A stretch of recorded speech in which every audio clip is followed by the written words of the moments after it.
13년 동안 쌓아온 결혼 생활에 균열이 생기기 시작한 건 그 영수증을 발견한 순간부터였다. 서류 가방을 정리하다 실수로 쏟아진 아내의 지갑에서 접힌 종이 한 장이 눈에 들어왔다. 평소였다면 그냥 넣어두었을 텐데 화사한 분홍색 디자인의 영수증이라 무심코 펼쳐보았다. 장미 꽃다발 8송이 88,000원. 날짜는 지난주 수요일. 내 생일도 우리 결혼기념일도 아내의 생일도 아닌 평범한 하루였다. 변호사 일을 마치고 집에 돌아왔을 때 혜원은 평소와 다름없이 저녁을 준비하고 있었고 수빈이는 피아노 학원에서 돌아와 숙제에 열중해 있었다. 그날 집안 어디에도 장미꽃은 없었다. 아내의 지갑을 원래대로 정리하며 마음 한구석이 불편해졌다. 변호사로 일하며 다양한 이혼 소송을 맡다 보니 불륜이라는 단어가 머릿속을 스쳤지만 곧바로 그런 생각을 지워버렸다. 강혜원. 내 아내는 10년 넘게 미술 강사로 일하며 가정을 지켜온 사람이었다. 어쩌면 학생에게 선물 받은 것일 수도 있고 친구에게 선물한 것일 수도 있었다. 하지만 그날 이후 자연스레 아내의 행동에 신경이 쓰이기 시작했다. 예전에는 별 생각 없이 지나쳤던 작은 변화들이 이제는 모두 의심의 대상이 되었다. 샤워 후 바로 잠들던 아내가 요즘은 침대에 누워 스마트폰을 오래 들여다보는 모습, 주방에서 요리하다가도 메시지가 오면 서둘러 확인하는 모습, 통화할 때 목소리 톤이 달라지는 순간들. 40년을 살아오며 이런 의심을 품어본 적이 없었다. 대학 시절 만나 결혼까지 했던 혜원은 내 인생의 반려자이자 딸 수빈이의 어머니였다. 그동안 우리 부부는 서로를 존중하고 대화를 통해 갈등을 해결해왔다. 사소한 다툼은 있었지만 서로의 사생활을 의심할 정도의 문제는 없었다. 그러던 어느 저녁 거실에서 TV를 보던 중 수빈이가 순진한 목소리로 말했다. 아빠, 엄마가 요즘 너무 예뻐졌어요. 스레 립스틱도 샀대요. 무심코 던진 딸의 말이 가슴에 박혔다. 37세. 아내는 나이가 무색하게 항상 자신을 가꾸는 사람이었지만 최근 들어 화장품과 옷에 더 신경을 쓰는 듯했다. 화요일마다 하던 요가 수업은 이제 월요일과 목요일에도 추가되었고 주말 미술 강의를 핑계로 집을 비우는 시간이 늘어났다. 휴대폰 비밀번호도 최근에 변경되었다. 서로의 폰은 언제든 볼 수 있다는 암묵적 약속이 있었는데 어느 순간부터 프라이버시가 필요하다며 비밀번호를 바꾸었다. 그날 밤 아내가 샤워하는 동안 휴대폰을 확인하려 했지만 새로운 비밀번호에 막혀 더 이상 진행할 수 없었다. 스스로가 초라해지는 기분이었다. 아내를 의심하는 남편, 배우자의 사생활을 침해하려 한 변호사, 서재에서 판례를 검토하던 중 우연히 창밖으로 눈길을 돌렸다. 혜원이 차에서 내려 집 앞에 서 있었다. 늦은 시간이었지만 그녀는 누군가와 통화 중이었고 오랜만에 보는 밝은 웃음을 짓고 있었다. 전화를 끊은 후에도 잠시 그 자리에 서서 미소를 머금은 채 하늘을 바라보았다. 그때의 표정, 13년 결혼 생활 동안 보지 못했던 소녀 같은 설렘이 그녀 얼굴에 가득했다. 다음 날 아침, 거울 앞에 선 나는 40살의 중년 남성을 마주했다. 검은 양복과 넥타이는 이제 내 일부가 되었고 바쁜 업무로 운동할 시간조차 없어 슬슬 배가 나오기 시작했다. 반면 혜원은 37세임에도 여전히 활기찬 모습을 유지하고 있었다. 문득 우리 사이가 언제부터 이렇게 멀어졌는지 생각했다. 수빈이의 방을 지나가던 중 책상 위 다이어리가 눈에 띄었다. 10살 딸아이의 사생활을 들여다보는 것이 옳지 않다는 것을 알면서도 왠지 모를 불안감에 살짝 펼쳐보았다. 정성스런 그림들 사이로 적힌 글귀가 가슴을 찔렀다. 엄마가 웃으면서 통화하는 아저씨는 누구일까? 비밀인가 봐. 엄마한테 물어봤더니 그냥 일 얘기라고 했어. 딸의 다이어리를 조용히 다듬며 침착함을 유지하려 노력했다. 그동안 법정에서 수많은 증거와 증언을 분석하며 판단력을 길러왔지만 정작 내 가정에서 무슨 일이 벌어지고 있는지 제대로 보지 못했다. 아내와 직접 대화를 해야 했지만 질문을 던지는 순간 우리 관계가 돌이킬 수 없는 방향으로 흘러갈 것 같은 두려움이 엄습했다. 그날 저녁 혜원의 핸드폰이 울렸다. 미술협회라는 발신자 이름이 화면에 떴다. 그녀는 서둘러 전화를 받고 베란다로 나갔다. 통화는 짧았지만 돌아온 그녀의 얼굴에는 미소가 가득했다. 주말에 전시회 준비로 좀 늦을 것 같아. 저녁 먹고 수빈이 좀 봐줘. 내 직감은 그것이 거짓말이라고 말하고 있었지만 증거는 없었다. 다만 식탁 위에 놓인 가족사진 속 우리의 환한 웃음이 이제는 과거의 유물처럼 느껴졌다. 균열은 이미 시작되었고 내가 앞으로 마주하게 될 진실은 그 균열을 더 깊게 만들 것이란 예감이 들었다. 아내의 행동을 관찰하기 시작한 지 한 달이 지났다. 변호사로서 증거 수집에 익숙한 내가 이런 방식으로 아내를 의심하게 될 줄은 몰랐다. 하지만 마음속 불안은 점점 커져갔고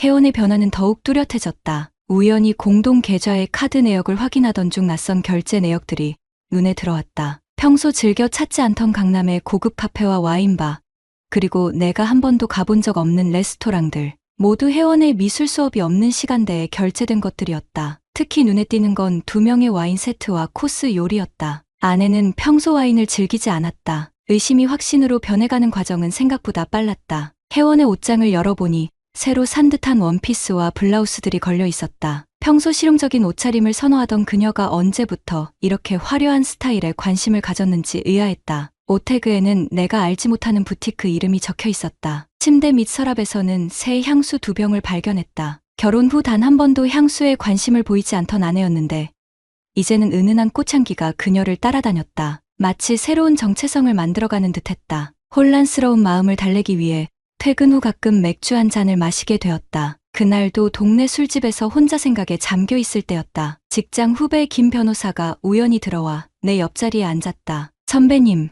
왜 이런 데서 혼자 술을 마시고 계세요? 무심코 한 이야기가 술김에 길어졌다. 최근 아내의 행동에 관한 의심, 발견한 증거들, 그리고 내 마음의 혼란까지. 김 변호사는 내 이야기를 진지하게 들어주었다. 그런 후 그가 건넨 말이 가슴을 찔렀다. 혹시 아내분 친구들 중에 지석 씨라는 분 아세요?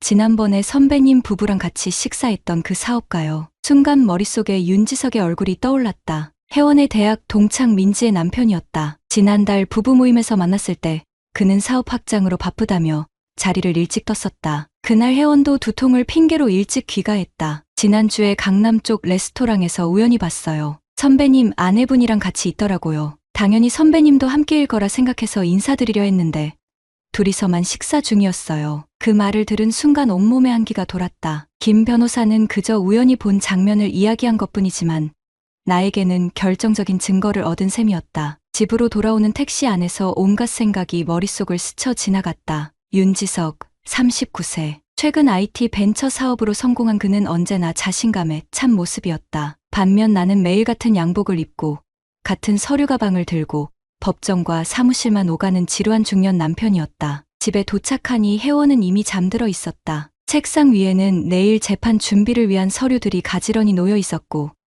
옆에는 수빈이가 그린 그림이 있었다. 아빠 사랑해요라고 적힌 노란 포스트잇이 붙어 있었다. 갑자기 눈시울이 뜨거워졌다. 내가 지키고 싶었던 것은 바로 이것이었다. 우리 가족, 그리고 평범한 일상. 그날 밤 처음으로 위치 공유 앱을 아내의 휴대폰에 설치했다. 샤워하는 동안 잠깐 빌린 그녀의 핸드폰으로 몰래 설치한 앱은 내 휴대폰으로 그녀의 위치를 실시간으로 보여줬다. 변호사로서 프라이버시 침해의 의미를 누구보다 잘 알고 있었지만 그 순간에 나는 이성적인 판단을 할 수 없었다. 다음 날 아침, 혜원은 평소와 같이 밝은 표정으로 아침을 준비했다. 오늘 저녁에 미술협회 모임이 있어. 늦을 것 같아. 그녀의 말에 나는 그저 고개만 끄덕였다. 예전처럼 늦지 마, 혹은 조심해서 와라는 말 대신 휴대폰 속 위치 추적 앱이 그녀의 행적을 알려줄 것이기 때문이었다. 사무실에서 소송 준비에 집중하려 했지만 자꾸만 휴대폰을 확인하게 되었다. 오후 2시, 혜원의 위치는 학교가 아닌 강남의 한 카페로 표시되었다. 미술협회 모임은 저녁이라고 했는데 이 시간에 무슨 일이지?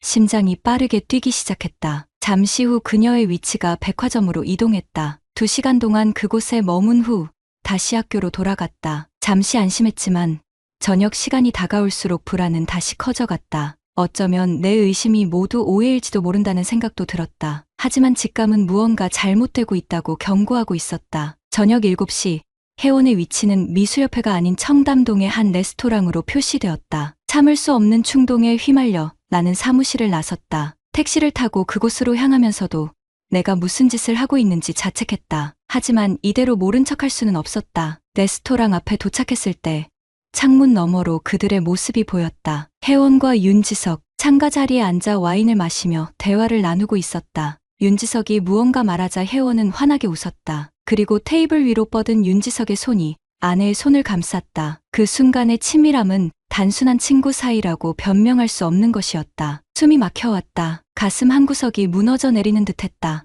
영화 속 장면처럼 들어가 한바탕 소동을 벌이고 싶었지만 그럴 수 없었다. 내 딸 수빈이의 얼굴이 떠올랐기 때문이다. 10살 딸아이에게 이런 모습을 보여줄 수는 없었다. 집으로 돌아와 늦은 밤까지 거실 소파에 앉아 있었다. 시계는 자정을 가리켰지만 혜원은 아직 돌아오지 않았다. 수빈이는 자신의 방에서 평화롭게 자고 있었다. 잠시 그녀의 방에 들어가 자는 모습을 지켜보았다. 천진난만한 얼굴, 아직 세상의 어두운 면을 모르는 순수한 아이. 그 순간 결심했다. 무슨 일이 있어도 수빈이에게만큼은 상처를 주지 않겠다고. 현관문이 열리는 소리가 들렸다. 혜원이 돌아온 것이다. 은은한 술 냄새와 함께 낯선 향수 향기가 느껴졌다. 그녀는 조금 놀란 듯 거실에 앉아있는 나를 바라보았다. 아직 안 잤어. 회의가 생각보다 길어졌네. 거짓말이 너무도 자연스러웠다. 13년 동안 신뢰했던 아내의 입에서 이토록 매끄러운 거짓말이 나올 줄은 몰랐다. 묻고 싶었다. 윤지석과의 관계, 그동안의 거짓말들, 그리고 우리 가족의 미래에 대해. 하지만 그 밤에는 아무 말도 할 수 없었다. 대신 미소를 지으며 침실로 향했다. 그날 밤 우리는 같은 이불 아래 등을 돌린 채 서로 다른 생각에 잠겨 있었다. 진실을 마주하는 것은 상상했던 것보다 훨씬 고통스러웠다. 레스토랑에서 목격한 장면 이후 일주일간 나는 아내를 관찰했다. 변호사로서 증거를 수집하듯 아내의 일상을 조각조각 모아 전체 그림을 완성해가는 과정이었다. 그 과정에서 내 마음도 조금씩 무너져갔다. 위치 추적 앱은 혜원의 행적을 고스란히 보여주었다. 화요일과 목요일, 그녀가 요가 수업이라 말했던 시간에 그녀는 항상 같은 호텔 근처에 있었다. 호텔 카페에서 시간을 보내다가 두세 시간 동안 위치 정보가 정지된 후 다시 나타나는 패턴이 반복되었다. 정확한 증거는 아니었지만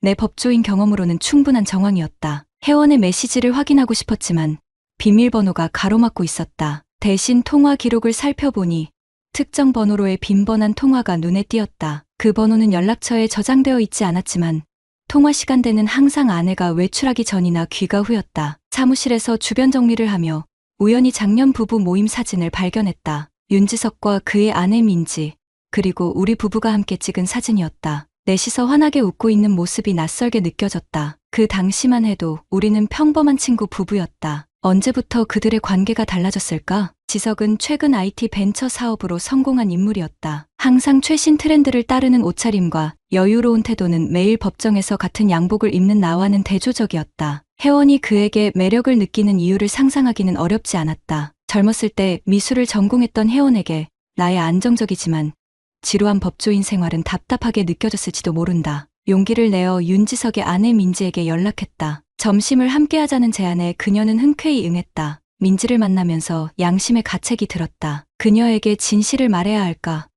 하지만 그것은 두 가정을 한꺼번에 무너뜨릴 수 있는 폭탄이었다. 카페에서 민지를 마주했을 때 그녀의 얼굴에는 아무런 의심의 그림자도 없었다. 남편의 사업이 잘 되어 요즘 바쁘다는 이야기, 아이들, 학교 이야기를 나누는 그녀의 모습에서 나는 죄책감을 느꼈다. 민지는 자신의 남편이 내 아내와 어떤 관계인지 전혀 모르고 있었다. 혜원이랑 요즘 연락 안 되더라고요. 바쁜가 봐요. 민지의 무심한 한마디가 가슴을 찔렀다. 친구의 남편과 불륜 관계에 있으면서도 혜원은 민지와의 우정을 끊었다. 아마도 죄책감 때문이었을 것이다. 지금 내가 느끼는 것과 같은 무거운 죄책감. 하지만 나는 침묵했다. 아직은 때가 아니었다. 그날 저녁, 회사 동료들과의 저녁 약속이 있다며 나간 혜원의 위치를 확인했다. 예상대로 그녀는 강남의 한 고급 주택가에 있었다. 지석의 집이 아닐까 하는 생각이 들었다. 너무나 고통스러웠지만 스마트폰 화면을 계속 들여다보았다. 빨간 점으로 표시된 아내의 위치가 3시간 동안 그곳에 머물렀다. 집으로 돌아온 혜원의 표정은 평소와 달랐다. 어딘가 불안하고 조급해 보였다. 저녁 식사 중에도 그녀는 자주 휴대폰을 확인했고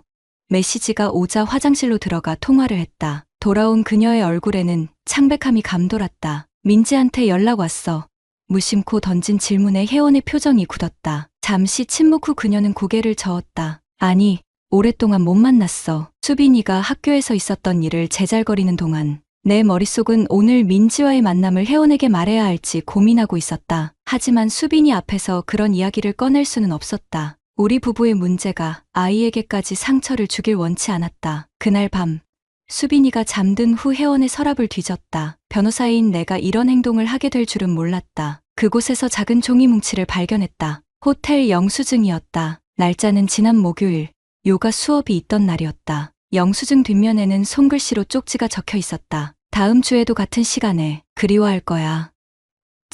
제이는 지석의 영어 이니셜이었다. 증거는 확실했다. 내 아내와 친구의 남편이 호텔에서 만나고 있었다. 모든 의심과 불안은 이제 명백한 현실이 되었다. 다음 날 아침 출근 준비를 하던 혜원에게 물었다. 이번 주말에 우리 데이트할까? 오랜만에 둘이서 시간을 보내고 싶어. 혜원의 눈빛이 흔들렸다. 그녀는 잠시 생각하더니 미소 지었다. 미안해. 이번 주말에 특별 수업이 있어. 다음 주에는 어때? 다시 한번 거짓말이었다. 위치 추적 앱을 통해 이미 확인한 바로는 그녀는 이번 주말 교외로 여행을 계획하고 있었다. 물론 나와 수빈이 없이 아마도 윤지석과 함께. 그날 저녁 용기를 내어 지석에게 직접 연락했다. 사무실 번호로 전화를 걸어 비서를 통해 연결해달라고 했다. 잠시 후 그의 목소리가 들렸다. 최 변호사님, 오랜만이네요. 무슨 일로? 차분하게 대화를 이어갔다. 주말에 골프를 치자는 제안을 했고 지석은 잠시 망설이다 바쁘다며 거절했다. 예상된 반응이었다. 그는 이미 내 아내와의 주말 계획이 있었으니까. 전화를 끊고 창밖을 바라보았다. 가을 비가 내리고 있었다. 물방울이 유리창을 타고 흘러내리는 모습이 내 마음과 닮아 있었다. 모든 것이 서서히 무너져 내리는 느낌. 13년간의 결혼 생활, 그리고 딸 수빈이의 평온한 가정 환경까지. 수빈이의 방에 들어가 보니 그녀는 숙제를 하고 있었다. 평소보다 조용해 보였다. 아빠, 엄마랑 싸웠어요? 뜻밖의 질문에 가슴이 철렁 내려앉았다. 수빈이는 이미 부모 사이에 무언가 문제가 있다는 것을 눈치챈 것이다. 아이의 직관은 때로 어른보다 더 예리하다. 아니, 그런 거 아니야. 왜 그렇게 생각해? 수빈이는 잠시 망설이다 다이어리를 꺼냈다. 그 안에는 어린아이의 시선으로 바라본 우리 가족의 모습이 그려져 있었다. 예전에는 손을 잡고 웃는 엄마 아빠의 그림이 가득했는데 최근 그림들은 엄마와 아빠가 등을 돌리고 서 있는 모습이었다. N으로 시작하는 이름의 사람 아마도 민지의 아들 남준이 자신에게 너희 엄마, 아빠 이혼한대라고 말했다는 내용도 적혀 있었다. 그 순간 깨달았다. 이 문제는 더 이상 나와 혜원의 부부 문제가 아니었다. 수빈이의 마음에도 상처를 주고 있었다. 민지의 가족에게도 그림자를 들이우고 있었다. 더 이상 방관할 수 없었다. 이제 진실을 마주할 때였다. 계획된 만남보다 훨씬 일찍 진실이 폭발했다. 주말을 앞둔 금요일 저녁, 지석의 아내 민지로부터 갑작스러운 연락이 왔다. 몇몇 부부들과 함께하는 저녁 식사에 우리를 초대한다는 내용이었다. 평소 같았으면 흔쾌히 응했을 자리지만 지금의 상황에서는 복잡한 감정이 교차했다. 혜원에게 이 초대를 전했을 때 그녀의 얼굴에서 혈색이 싹 가시는 모습을 놓치지 않았다. 갑자기 왜? 이번 주말에는 안 될 것 같은데. 혜원의 목소리에는 당혹감과 불안이 뒤섞여 있었다. 분명 그녀는 이번 주말 지석과의 계획이 물거품이 될까 걱정하고 있었다. 그녀의 눈을 똑바로 바라보며 말했다. 민지가 특별히 부탁했어. 지석이와 우리가 꼭 참석했으면 좋겠다고. 그 말에 혜원의 표정이 굳어졌다. 아마도 지석과 나, 그리고 그녀가 한자리에 있게 될 상황을 상상하고 있었을 것이다. 잠시 망설이던 그녀는 결국 마지못해 승낙했다. 메시지를 보내는 그녀의 손이 미세하게 떨리고 있었다. 저녁 모임이 있는 고급 레스토랑에 도착했을 때 이미 두 쌍의 부부가 자리에 앉아 있었다. 우리 부부를 환영하는 그들의 표정에서는 어떤 이상한 기색도 느껴지지 않았다. 잠시 후 민지가 도착했지만 지석은 아직 나타나지 않았다. 지석이는 곧 올 거야. 급한 미팅이 있다고 하더라고. 민지의 말에 혜원은 고개를 끄덕였지만 그녀의 눈빛은 불안으로 가득했다. 지석과 무슨 일이 있었는지 궁금해하는 듯했다. 식사가 시작되고 와인이 몇 잔 오갔지만 혜원은 거의 입을 열지 않았다. 그저 자리에 없는 지석을 향한 걱정, 어린 눈빛만 감추지 못했다. 1시간이 지나도 지석은 나타나지 않았다. 민지는 몇 번이나 전화를 걸었지만 받지 않았다. 그녀의 표정에도 점차 불안감이 스며들기 시작했다. 식사를 마치고 디저트가 나올 무렵 레스토랑 문이 열리며 지석이 들어왔다. 평소의 자신감 넘치는 모습과는 달리 그의 얼굴에는 피곤함과 당혹감이 역력했다. 미안해요, 모두. 일이 좀 있어서. 지석의 시선이 혜원에게 향했다가 급히 다른 곳으로 돌려졌다. 민지는 남편의 팔을 잡았지만 지석은 미소 한 번 짓지 않았다. 테이블에 앉은 그의 자세는 어색했고 손은 계속해서 와인잔을 만지작거렸다. 혜원 역시 고개를 숙인 채 음식만 바라보고 있었다. 모든 것이 이상했다. 테이블 위로 무거운 침묵이 내려앉았다. 민지가 먼저 입을 열었다. 지석아, 휴대폰 좀 빌려줄래? 내 배터리가 다 됐어. 갑작스러운 요청에 지석의 표정이 굳어졌다. 그는 잠시 망설이다 주머니에서 휴대폰을 꺼냈다. 그런데 전원이 꺼져 있었다. 민지는 의아한 표정으로 전원 버튼을 눌렀다. 화면이 켜지고 잠금 해제되자마자 메시지 알림음이 연달아 울렸다. 민지의 손가락이 자연스럽게 메시지를 열었다. 이게 뭐야? 민지의 목소리가 떨렸다. 화면에는 혜원이 보낸 메시지들이 가득했다. 오늘 만날 수 있어. 이번 주말 계획 어떻게 할까?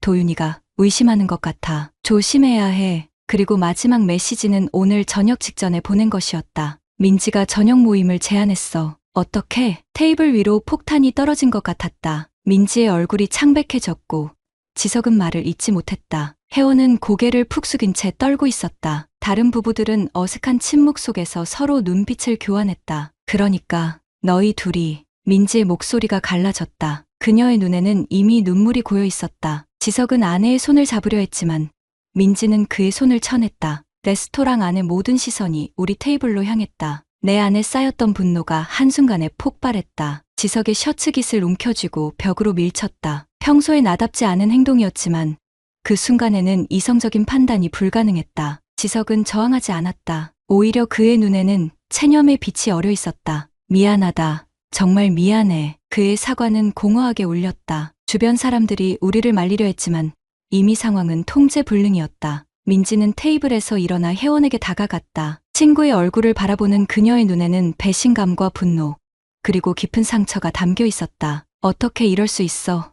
우리가 얼마나 가까웠는데. 혜원은 고개를 들지 못했다. 그저 어깨를 떨며 울고 있었다. 민지는 더 이상 말을 잇지 못하고 레스토랑을 뛰쳐나갔다. 지석은 아내를 쫓아 밖으로 나갔다. 남겨진 건 나와 혜원, 그리고 어색한 침묵 속의 다른 부부들뿐이었다. 집으로 돌아오는 차 안에서 우리는 한마디도 나누지 않았다. 혜원의 얼굴에는 화장이 지워진 자국이 남아 있었고 그녀의 손은 계속해서 떨고 있었다. 집에 도착했을 때 수빈이는 이미 잠들어 있었다. 그나마 다행이었다. 아이에게 이런 모습을 보이고 싶지 않았다. 거실에서 마주 앉았을 때 혜원이 먼저 입을 열었다. 그녀의 목소리는 떨리고 있었지만 말하고자 하는 의지는 확고했다. 모든 게 내 잘못이야. 처음부터 말할게. 혜원의 고백은 생각보다 단순했다. 지루한 일상에 지쳐있던 그녀는 6개월 전 우연히 만난 지석에게서 새로운 설렘을 느꼈다고 했다. 처음에는 단순한 호감이었지만 점차 깊어져 관계로 발전했다는 것이다. 지석은 그녀에게 이혼을 제안했지만 혜원은 수빈이 때문에 결정을 내리지 못했다고 했다. 나도 왜 이렇게 됐는지 모르겠어. 매일 같은 일상, 대화 없는 저녁 식사, 서로에게 무관심해진 우리 모습. 지석이는 내 말을 들어주고 내 꿈에 관심을 가져줬어. 그녀의 말 한마디 한마디가 칼처럼 가슴을 파고들었다. 언제부터 우리가 이렇게 멀어졌던 걸까? 바쁜 업무에 치여 아내의 마음을 살피지 못했던 나의 무관심이 이런 결과를 낳은 것은 아닐까? 그래서 넌 나와의 결혼 생활이 지루해서 다른 남자를 찾았다는 거야? 내 목소리에는 분노와 상처가 뒤섞여 있었다. 혜원은 고개를 저었다. 아니, 그런 단순한 문제가 아니야. 우리 사이에 있던 대화와 이해, 그리고 애정, 그런 것들이 언제부터인가 사라졌어. 지석이가 그걸 채워줬을 뿐이야. 침묵이 이어졌다. 밖에서는 비가 내리기 시작했다. 창문을 타고 흐르는 빗방울처럼 내 마음에도 슬픔이 차올랐다. 13년간의 결혼 생활, 소중한 딸 수빈이, 그리고 한때는 깊은 사랑으로 맺어졌던 우리의 인연. 이 모든 것들이 이제 산산조각 나버린 것만 같았다. 수빈이는 어떻게 할 거야? 혜원의 눈에 다시 눈물이 고였다. 그녀에게 있어서도 딸은 가장 소중한 존재였다. 아무리 다른 남자에게 마음이 기울었다 해도 모성만큼은 부정할 수 없을 것이다. 나도 모르겠어. 수빈이에게 이런 상처를 주고 싶지 않아. 그날 밤 나는 서재 소파에서 잠을 청했다. 머릿속은 복잡한 생각들로 가득했다. 이혼을 해야 할까? 아니면 용서하고 다시 시작해야 할까? 수빈이를 위해서라도 가정을 지켜야 하는 걸까? 답은 나오지 않았다. 다음 날 아침, 수빈이는 평소와 다른 분위기를 감지했는지 조용히 아침을 먹었다. 그녀의 눈에는 불안과 질문이 가득했지만 아무 말도 하지 않았다. 등교 시간이 되자 혜원이 데려다 주겠다고 했다. 수빈이는 잠시 망설이다. 내 손을 꼭 잡았다. 아빠, 오늘 일찍 와요? 같이 영화 볼래요? 아이의 순수한 요청에 가슴이 미어졌다. 어떤 결정을 내리든 수빈이에게는 상처를 주지 않겠다고 다짐했다. 그래, 일찍 올게. 약속할게. 그날 이후 한 달이 흘렀다. 가을이 깊어가며 단풍이 물들고 거리의 나무들은 하나둘 잎을 떨구기 시작했다. 우리 가정도 마찬가지였다. 오랜 시간 함께 쌓아온 관계의 잎들이 하나둘 떨어져 나가는 계절이었다. 혜원은 친정으로 잠시 거처를 옮겼다. 그녀의 짐을 싸는 모습을 지켜보는 것은 생각보다 훨씬 고통스러웠다. 13년간의 결혼 생활이 트렁크 하나와 캐리어 하나로 정리되는 모습이 비현실적으로 느껴졌다. 수빈이에게는 엄마가 잠시 할머니를 돌봐야 해서 몇 주간 다른 곳에서 지낸다고 설명했다. 아이의 눈빛은 그 말을 온전히 믿지 않는다는 것을 보여주었지만 더 이상의 질문은 하지 않았다. 직장에서는 평소처럼 사건을 맡고 법정에 서고 변론을 준비했지만 마음은 늘 다른 곳에 가 있었다. 동료들은 내 표정이 어둡다며 걱정했지만 누구에게도 가정사를 털어놓지 않았다. 저녁이면 텅 빈 집으로 돌아와 수빈이와 둘이서 식사를 했다. 아이는 어른스럽게 행동하며 집안일을 도왔고 때로는 내게 위로의 말을 건네기도 했다. 아빠, 엄마 언제 돌아와요? 수빈이의 질문에 명확한 답을 줄 수 없었다. 그저 상황을 지켜봐야 한다는 애매한 대답만 할 뿐이었다. 아이의 눈에서 그림자가 점점 짙어지는 것이 보였다. 학교 선생님으로부터 수빈이가 수업 시간에 집중하지 못하고 친구들과 어울리지 않는다는 연락을 받기도 했다. 윤지석과 민지 부부의 소식도 간간히 들려왔다. 민지는 결국 지석과의 이혼을 결심했다고 했다. 공통 지인을 통해 들은 이야기로는 지석은 회사를 정리하고 타지로 떠날 준비를 하고 있다고 했다. 그가 혜원에게 연락하는지는 알 수 없었다. 사실 알고 싶지도 않았다. 변호사인 내가 정작 자신의 이혼 문제는 어떻게 처리해야 할지 결정하지 못하고 있었다. 매일 밤 결혼사진을 바라보며 깊은 고민에 빠졌다. 이미 깨진 신뢰를 다시 회복할 수 있을까? 수빈이를 위해 형식적인 가정을 유지하는 것이 옳을까? 혹은 모든 것을 정리하고 새로운 시작을 해야 할까? 한 가지 확실한 것은 혜원 없는 생활에 적응하기 시작했다는 점이었다. 처음에는 매 순간 그녀의 빈자리가 느껴졌지만 시간이 지날수록 그 공허함에 익숙해져 갔다. 수빈이와 함께하는 시간이 더 소중해졌고 아이와 더 깊은 대화를 나누게 되었다. 법정 밖에서는 부드러운 아버지가 되어 딸의 마음을 더 세심하게 살폈다. 그러던 어느 저녁 예고 없이 혜원이 찾아왔다. 그녀의 얼굴은 한 달 전보다 훨씬 수척해져 있었고 화려한 화장 대신 소박한 모습이었다. 수빈이는 엄마를 보자마자 달려가 안겼다. 오랜만에 보는 딸의 웃음소리가 집안에 울려 퍼졌다. 수빈이가 잠든 후 거실에서 혜원과 마주 앉았다. 창밖으로는 가로등 불빛만이 어둠을 밝히고 있었다. 그녀는 조용히 우리의 미래에 대해 이야기를 시작했다. 지석과의 관계는 완전히 끝났다고 했다. 친정에서 지내는 동안 자신의 잘못을 깊이 뉘우쳤고 가족의 소중함을 다시 한번 깨달았다고 했다. 다시 시작할 수 있을까? 그녀의 질문은 간단했지만 답은 결코 쉽지 않았다. 내 마음속에는 여전히 그녀에 대한 사랑이 남아 있었다. 하지만 배신의 상처와 불신도 공존하고 있었다. 완전한 용서가 가능할지, 과거의 기억들을 뒤로하고 새로운 미래를 함께 그려나갈 수 있을지 확신이 서지 않았다. 천천히 생각해보자. 당장 결정할 필요는 없어. 그날 이후 혜원은 주말마다 집에 와서 수빈이와 시간을 보냈다. 처음에는 어색했지만 차츰 우리는 부모로서의 역할에 충실하며 대화의 통로를 다시 열어갔다. 아이의 웃음소리가 집안에 다시 울려 퍼지는 것만으로도 위안이 되었다. 수빈이의 심리상담 선생님은 부모의 관계가 어떻게 되든 아이에게는 두 사람 모두의 사랑과 안정감이 필요하다고 조언했다. 부부의 문제와 부모의 역할을 분리해서 생각하라는 말에 깊이 공감했다. 혜원도 이 점에 동의했고 수빈이의 정서적 안정을 최우선으로 생각하기로 했다. 한 달이 더 지났을 때 혜원이 자신의 작은 미술 공방을 열게 되었다는 소식을 전했다. 오랫동안 꿈꿔왔던 일을 시작한다면서 환하게 웃는 그녀의 모습에서 예전의 열정을 발견할 수 있었다. 그녀는 자신의 정체성을 찾아가는 과정에서 남편인 내게 기대지 않고 스스로 서려는 노력을 하고 있었다. 어느 주말 수빈이의 제안으로 셋이서 동물원에 가게 되었다. 전처럼 손을 잡고 다니진 않았지만 함께 웃고 대화하는 시간은 오랜만에 느끼는 평화로운 순간이었다. 수빈이의 표정도 한결 밝아졌고 학교 성적도 다시 오르기 시작했다. 동물원 벤치에 앉아 아이스크림을 먹던 중 혜원이 진지한 표정으로 말을 꺼냈다. 도윤아, 내가 한 일은 용서받기 어려운 거라는 걸 알아. 하지만 우리 가족을 위해 다시 한번 기회를 달라고 부탁하고 싶어. 그녀의 눈에는 진심이 담겨 있었다. 수빈이는 멀리서 원숭이를 구경하며 즐거워하고 있었다. 내 마음은 여전히 복잡했지만 한 가지 분명해진 것이 있었다. 과거에 집착하기보다는 수빈이의 행복과 미래를 위해 현명한 결정을 내려야 한다는 점이었다. 우리는 부부 상담을 받기 시작했다. 전문가의 도움을 받아 서로의 상처와 기대, 그리고 앞으로의 방향에 대해 솔직하게 대화했다. 혜원은 자신의 불륜 이유를 단순히 외부 요인 탓으로 돌리지 않고 내면의 공허함과 자아 정체성의 혼란에서 비롯되었다고 인정했다. 나 역시 아내의 감정과 욕구에 무심했던 점을 인정하고 반성했다. 상담사는 관계 회복에는 시간이 필요하다고 했다. 신뢰는 하루아침에 무너질 수 있지만 다시 쌓는 데는 오랜 시간과 노력이 필요하다는 것이다. 우리는 그 말에 동의하며 서두르지 않기로 했다. 오늘은 혜원이 공방 오픈 파티를 하는 날이다. 수빈이와 함께 꽃다발을 준비해 공방으로 향했다. 혜원이 직접 디자인한 도자기들과 그림들이 전시된 공간은 그녀의 정체성과 취향이 고스란히 담겨 있었다. 그곳에서 활짝 웃고 있는 그녀의 모습은 오랜만에 보는 진정한 행복이었다. 예쁜 꽃이네요. 어디서 샀어요? 혜원이 꽃다발을 받으며 물었다. 나는 미소를 지으며 대답했다.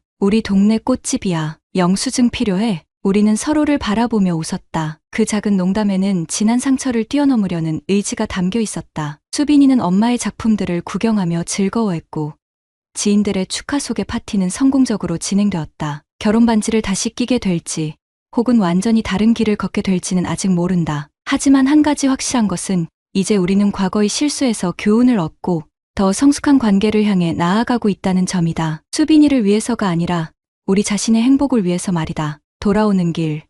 차 안에서 수빈이가 자신의 다이어리를 열어 보여주었다. 이전의 슬픈 그림들 대신 우리 셋이 웃으며 손을 잡고 있는 그림이 그려져 있었다. 그 아래에는 아이의 서툰 글씨로 이렇게 적혀 있었다. 우리 가족이 다시 웃기 시작했어. 아직은 완벽하지 않지만 엄마 아빠가 노력하는 게 보여. 나도 같이 노력할래. 아이의 순수한 마음에 눈시울이 뜨거워졌다. 인생의 갈림길에서 어떤 선택을 하든 이 소중한 순간들을 기억하며 더 나은 사람, 더 나은 부모가 되기 위해 노력할 것이다. 꽃집 영수증으로 시작된 우리의 이야기는 아직 끝나지 않았다. 새로운 장이 지금 시작되고 있다. 구독자님들, 다른 분들과 함께 의견 나눠보세요. 저도 읽어보며 소통하겠습니다.